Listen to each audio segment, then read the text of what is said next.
was back in what, 1996 was when all the controversy. Now, does your small size have anything to do with why you're inside pills? No. The nutritional side. I bet you're on them. Yeah. Thank you. I can delete my YouTube account finally. Let's see. Okay. I chose to do my speech on dieting, a subject that's nearly impossible to avoid in today's society. With nearly 2/3 of Americans either overweight or obese, products are constantly being released and introduced to the market. So are they safe? The FDA, or Food and Drug Administration, has been set up to help Americans determine whether or not a product is safe for use. Most of the over-the-counter diet pills that you see have not been FDA approved. They are actually categorized with dietary supplements. And dietary supplements are not required to be regulated by the FDA. The FDA has actually approved one over-the-counter diet pill, but it's still advised to talk with your physician before starting any kind of diet regimen, whether it's over-the-counter or prescription. My name is Kristen Herbst, and I'm a dietetic student at Hawking College. And I personally think the thought of using diet pills is absurd. The number of people who choose to take them, not only are they detrimental to our health, but I don't think they're needed in the majority of cases. So what are diet pills? Depending on the pill, they are a combination of drugs that are either used to suppress the appetite in the brain by releasing chemicals to think that you're full, or some are formulated to block fat absorption. The first FDA-approved pill to stir up controversy was Fen-Phen. The makers of the drug, the main issue was the drugs were never approved together. They were approved separately by the FDA, but doctors were writing about 18 million prescriptions a month for the two drugs. There was no way that many people actually needed the drug, and in time, research began to emerge, and studies showed that patients taking the drug for 3 or more months were at increased risk for PPH. PPH causes the blood vessels supplying the lungs to become thickened and scarred. Also, a shocking number of people were developing a leaking heart valve condition, and this in turn could be fatal.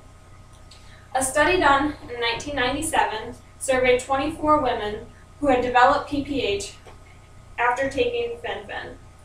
Out of those 24, 8 had also had arteries supplying blood to their lungs constricting. After many studies like this that were done, the makers of one of the drugs, fenfluramine, decided to pull it from the market as well as the other popular diet drug, Redox. Redox came out right around the time that all the Fen-Phen controversy was emerging. The makers claimed that side effects were less severe, including insomnia, diarrhea, and dry mouth, but the main drug was fenfluramine. So as I said, it was pulled about the same time to avoid more instances of possible heart disease. The next FDA-approved diet pill came out in 1998 under the name Meridia. Concerns about the previous pills were still fresh in dieters' minds, but they were excited about the new drug on the market. Again, side effects claimed to be less severe, except for one. It caused high blood pressure. Patients were advised to monitor their blood pressure, and patients with a history of high blood pressure were advised to stay away from the pill completely. The drug remained on the market for the next 12 years, but it was removed in October of 2010 when studies showing links between life-threatening side effects and patients taking MAO inhibitors as well as Meridia. Ally was the next released to the market, and it was actually the first over-the-counter pill approved by the FDA. The main ingredient of Ally is Oralest. Oralest is unlike the previous drugs, which release chemicals to trick the brain into thinking that we're full. Oralest is a fat blocker. Ally actually blocks about 25% of the fat that we eat.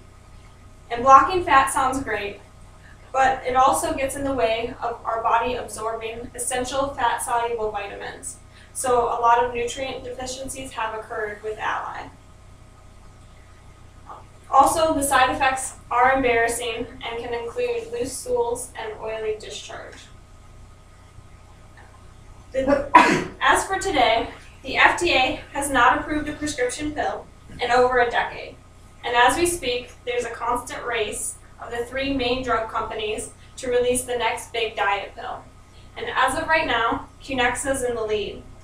The makers of Cunexa first tried to get the drug approved in October of 2010, but it was voted down a 6-1 through the FDA because of its possible side effects. The side effects include increased risk of heart disease, as well as possible birth defects in women who become pregnant while taking the pill. Cunexa also includes the other half of the popular drug, fen-phen. It includes phentermine. So there's been a lot of controversy whether or not that should be released on the market because of it. And right now they're doing multiple studies to try and get the pill on the market. The bottom line is that none of these products come close to the benefits of lifestyle modification. Even though that all these pills have been FDA approved, they are intended for severely obese patients, and unfortunately, that's not the typical user. They can become habit-forming, and side effects can sometimes be more detrimental to our health than. The best route is to choose lifestyle modifications, starting with a healthy, balanced diet. My Pyramid, DASH, Heart Healthy Diet, and TLC, or Therapeutic Lifestyle Changes, are all a great place to start. They are low in fat and provide a patient with proper amount of nutrients needed in the day. Next is exercising. As cliche as it sounds, diet alone is not enough. In order to lose weight, a person must also be expelling calories. Making yourself and your weight loss a high priority is also very important. Too many people push their weight loss goals to the back of their mind and in turn lose focus. It might take more time now, but you are increasing your chance of expanding your life expectancy in the long run and in turn being able to spend more time with your family and friends.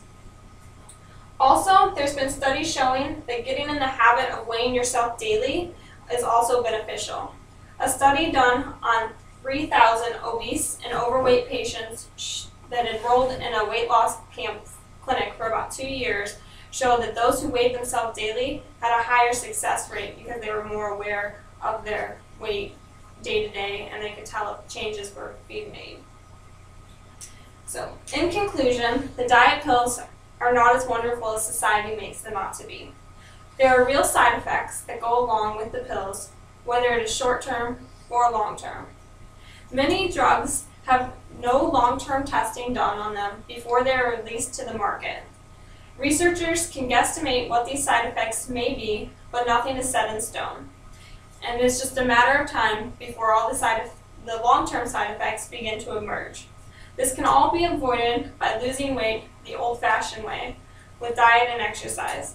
It may take longer, but in turn, you're cutting out a huge risk factor of worsening your health in the long run. Thank you guys so much for staying. I know you're all busy, and I appreciate it so much, and I hope you have a wonderful day.